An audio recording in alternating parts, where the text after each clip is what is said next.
33 कोटी यूट्यूब चॅनलमध्ये आपले सहर्ष स्वागत. श्री ब्रह्मचैतन्य गोंदवलेकर महाराज की जय. श्रीराम जय राम जय जय राम, श्रीराम जय राम जय जय राम. प्रवचन 27 नोव्हेंबर.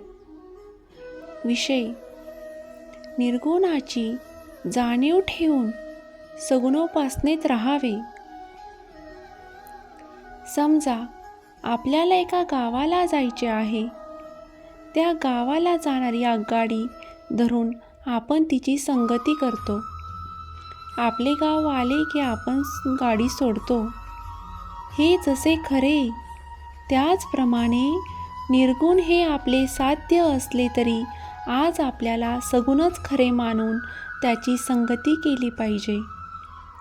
निर्गुणाशिवाय सगुण खरे नाही ही गोष्ट खरी, पण सगुण खरे धरून चालल्याशिवाय निर्गुणापर्यंत पोहोचता येणार नाही हेही तितकेच खरे.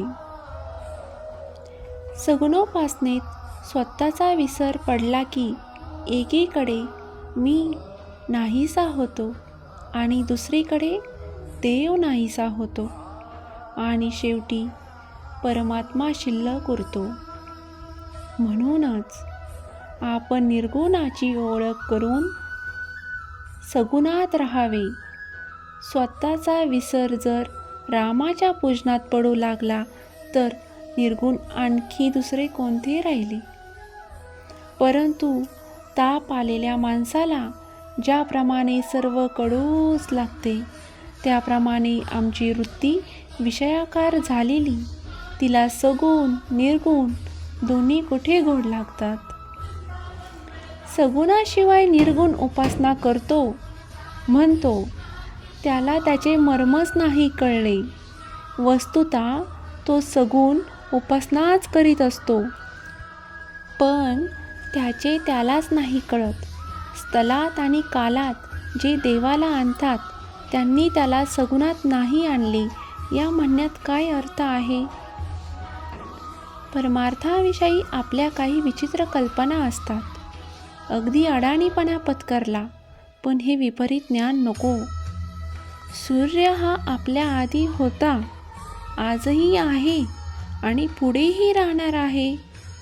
तो नेहमीचाच असल्यामुळे त्याचे अस्तित्व आपल्या ध्यानात येत नाही. त्याच्याकडे आपण दुर्लक्ष करतो. भगवंताच्या बाबतीतही तसेच घडते.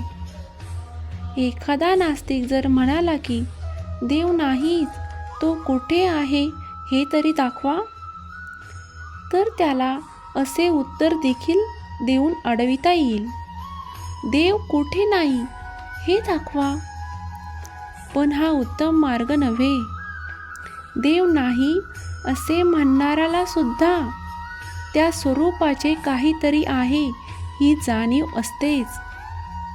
फक्त तो त्याला निरनिराळी नावे देतो. निसर्ग, शक्ती, सत्ता अशी नावे देऊन तो त्याचे अस्तित्व मान्य करतो, पण देव नाही असे तो म्हणतो. जे आहे असे त्याला वाटते तोच देव समजावा. मनुष्याला जितके ज्ञान असते तितके लिहिता येत नाही, आणि जितके लिहिलेले असते तितके वाचणाऱ्याला समजत नाही, आणि जितके समजलेले असते तितके सांगता येत नाही, आणि ऐकणाऱ्याला जो जितके सांगतो तितके कळत नाही. म्हणून मूळ वस्तूचे वर्णन स्वतः अनुभव घेऊनच समजावे. परमात्मा करता आहे असे समजून आपण आजचे कर्तव्य करीत राहावे. निर्गुण हे दिसत नाही, कळत नाही, म्हणून ते अवतार रूपाने अथवा संत रूपाने सगुण रूप घेऊनच येते. श्री ब्रह्मचैतन्य गोंदवलेकर महाराज की जय. श्री राम जय राम जय जय राम, श्रीराम जय राम जय जय राम. जय जय रघुवीर समर्थ.